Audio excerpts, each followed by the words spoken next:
Here's one of my guinea pig apple trees. So this is a Crimson Crisp, it's a dwarf. And if you look back in a former episode, I talked about, this little infrastructure thing I came up with. This is a piece of a cattle panel, and we've got our T-post here.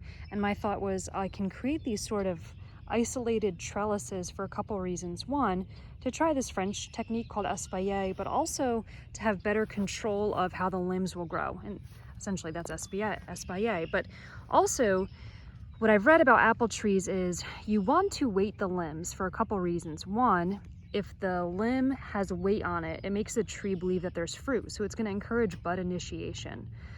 So you can do that a few ways. You can literally get weights for it, or they sell these like kind of clothespins or bars that you tuck in the angle and it spreads this out. This here is called the crotch. And what you want to do is spread it so that if it's a tight V, I think you risk it snapping when the tree has a lot of fruit on it. So what I've done is tie these down, right, to create like a wide area here. And also the tree is going to feel this pressure, and it's just simple baler twine. And I learned my lesson here. This was a beautiful branch that I snapped off because I pulled it too hard. But I don't know if this is going to work. We'll see. But yeah, this is my Crimson Crisp. I got this one from Stark Brothers, a nursery out in Missouri. And it's a semi-dwarf, so it needs some help anyways because it's a smaller tree, but we'll see what happens. It's all starting to get leaves on it, on the ends. Well, barely, but it's budded up. It's getting excited for spring. Here's a better one.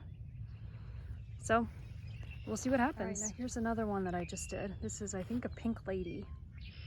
And this guy I want to pull down further, but I don't want to break it like I just did that Crimson Crisp limb.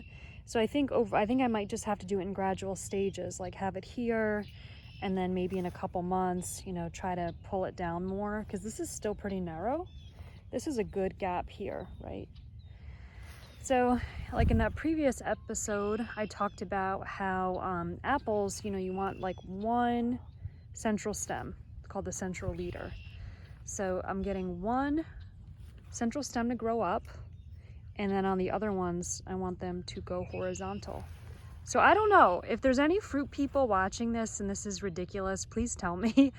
I'm pretty curious about it. We'll see what happens soon enough. This guy's an Arkansas Black, and I bought him from a nursery last year, and you can see it's significantly bigger than the other two that I just showed you. It was bought as a potted plant, and I won't do that again. So Arkansas Black I'll buy again. That's supposed to be a great variety for a lot of reasons. But you can see here, I had very little control over the growth habit. And so what I need to do is buy those kind of clothespin bender things that go right in between the angles, and get this to come down. There's really like two leaders here. There should only be one.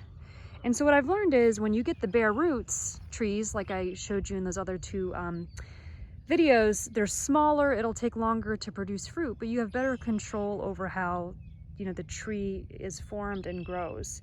And I think that's kind of worth it in the end. So, yeah, look at me talking like I know what I'm talking about, acting like I know what I'm talking about. I'm not sure, but to me, this is not right. And so, and it's a bigger tree, and I can't get away with using the baler twine like I just did on those other ones. So I have to get creative with how to make those angles wider on this Arkansas Black.